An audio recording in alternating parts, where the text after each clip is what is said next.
my badass boys and badass babes. It is your favorite vixen of Vatican City herself, Virgo the Vixen. And as always, hit those likes and subscribe buttons wherever you're at.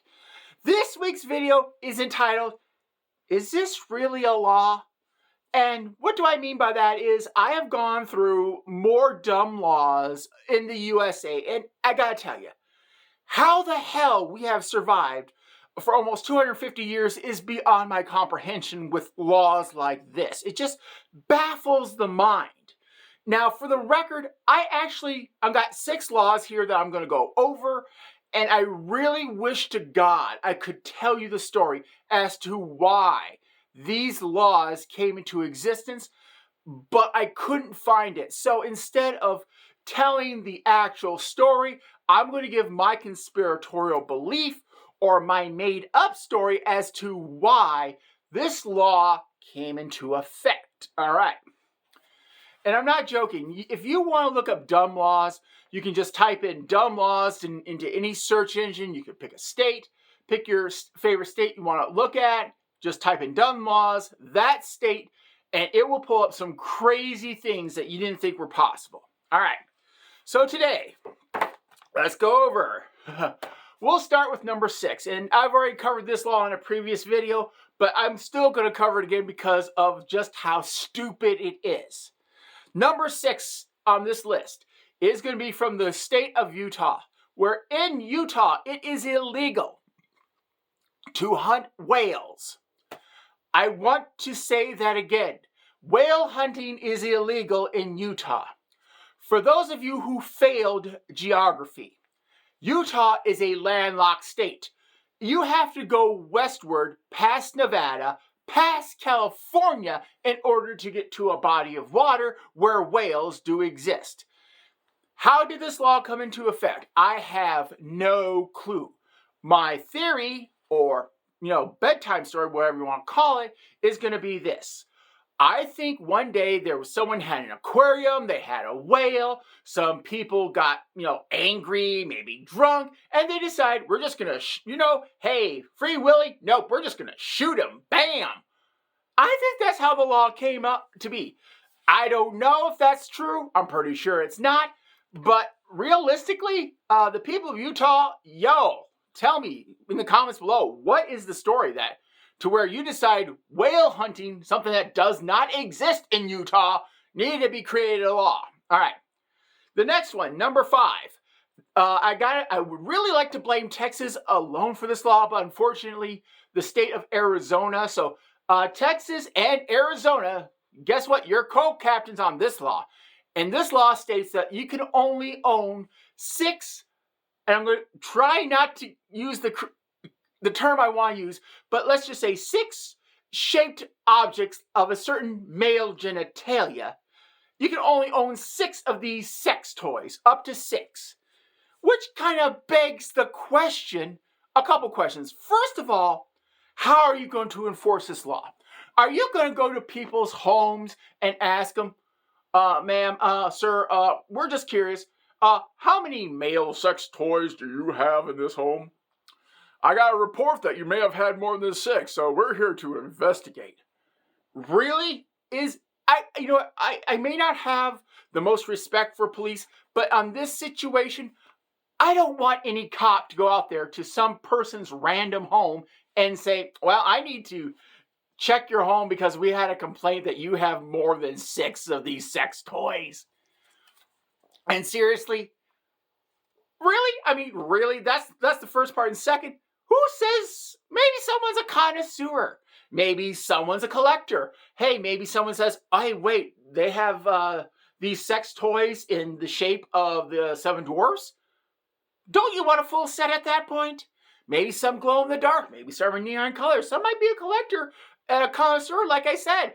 And they need to have more than 6, or maybe just someone that has a busy weekend. I don't know. But back in 2003 in Texas, this came to be a law. I think it was in 2006, if my notes are right, in Arizona, which again, I couldn't find the reason why they decided, other than some people got butthurt about, this industry, that no pun intended.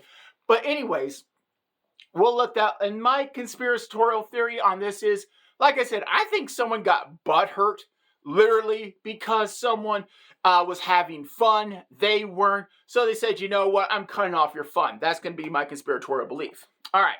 Number 4. And I love this one. And this should fall under the Twin Peaks rule of mine, which is weird shit falls in Alaska at times. Okay, it is illegal to get a moose drunk in Alaska. You cannot get a moose drunk. And again, I wanted to know the story of this, because if you think about it, this fits something that comes right out of Twin Peaks. Okay, the TV series Twin Peaks. My question is, did someone take a moose into a bar and just said, you know, bartender, this is my pal Bullwinkle. Rocky's the squirrel, I keep forgetting. Can we just give him, a couple beers? He's really had a bad day. People are trying to kill him. Can we hook a brother up? Or did just some guy was sitting on his porch, just, having a 6-pack, and a moose comes up and he decides, you know what? Have a cold one on me. But in either case, and I think those, like I said, those are going to be my conspiratorial theories, so we'll just get that one out of the way. But the real story, I don't know. And I would love, if people in Alaska, you know the story behind this law, please put it in the notes below, because I would really love to know it. But yep, it is illegal to get a moose drunk, which, again, begs the question, is this really necessarily, do we really need this to be a law? Okay. Number 3. And keeping with the drunk animal, how can we say law? It's illegal to give beer to a fish. All right, time out. So you in Montana needed to create a law saying you can't give beer to fish. Did we really need to make this into a law? I mean, really, because this is one of those that I really, really, really want to know the story behind, because I'm betting this happened in the early 1900s, where some guy, and this is again my conspiratorial belief, my made-up dream, where some guy was probably drunk while fishing, decided, you know what, I'm just pouring some in here, give the fish a taste or two. Which, hey, what's wrong with that? Fish need love as well. Unless you're Kanye West on South Park, I'll leave that one alone. I'll let you do the research on that little dig, but we'll go from there. Like I said, again, I want to know the story behind that particular law, because is it really necessary? I don't know about you, but some dude wants to give beer to fish. Who cares? The second one comes out of Minnesota, the land of 10,000 lakes. And I kid you not, airplanes may not land in the city parks, which begs the question of, how did this become a law to begin with? Is this really necessary to where they had this problem where planes were just, said, looked at the terminal, looked at the airport and just said, F it. I don't want to land over here where, we got a nice big, airstrip and where we can just dump people off at. We're just going to hit the city park. Why? Hey, because I'm feeling frisky. I don't know. But is this Minnesota really, seriously? What is the story behind this? Did you guys have a lot of problems with planes just decided, saying F the terminal and we're just going to land here in the park? Because in order for a law to be created, there is a story. It has to be something happens. Maybe this only happened once. I don't know. But if it happened more than once, seriously, what is wrong with your city? Because my conspiratorial belief is someone did land there. Someone did say, F the terminal, and I'm just going to land my plane right here because this place looks awesome.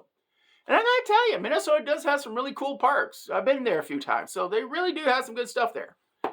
And the number one on this list, and trust me, I could do just a full segment on every single state, and I should one of these days, but I'm going to, this is my personal favorite dumb law that I've done research recently on. Okay, I'm going to try to compose myself. First of all, this comes from Florida. And I swear to God, the weirdest stories, the weirdest shit comes from the state of Florida.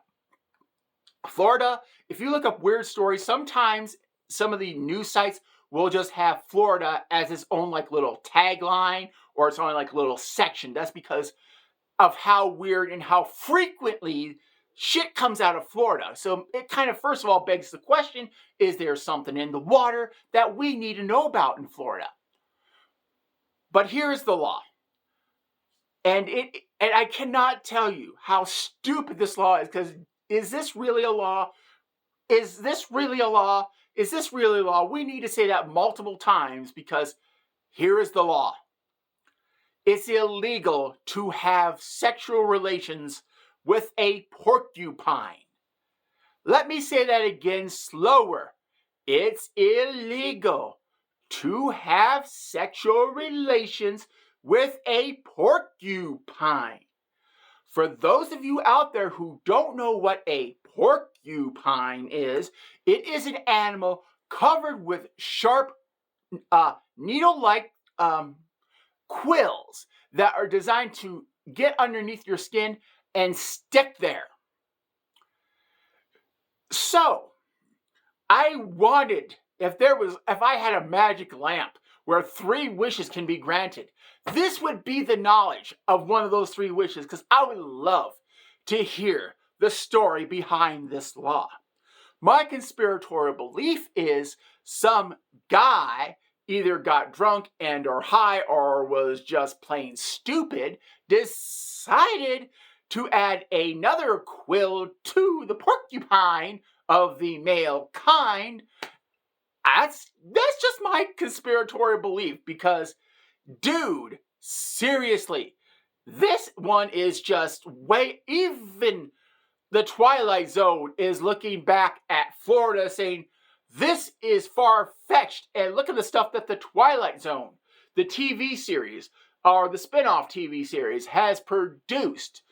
So, let's review to summarize everything. Each state has dumb laws. You are welcome to view them online, whatever search engine you prefer. You can type in dumb laws, your favorite state, and look up there.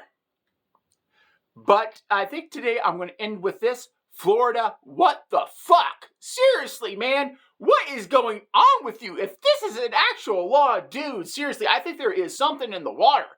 Y'all need to, do something about it. But anyways, my badass boys and badass babes, hopefully you enjoyed this week's video, and who's your vixen, and bye-bye.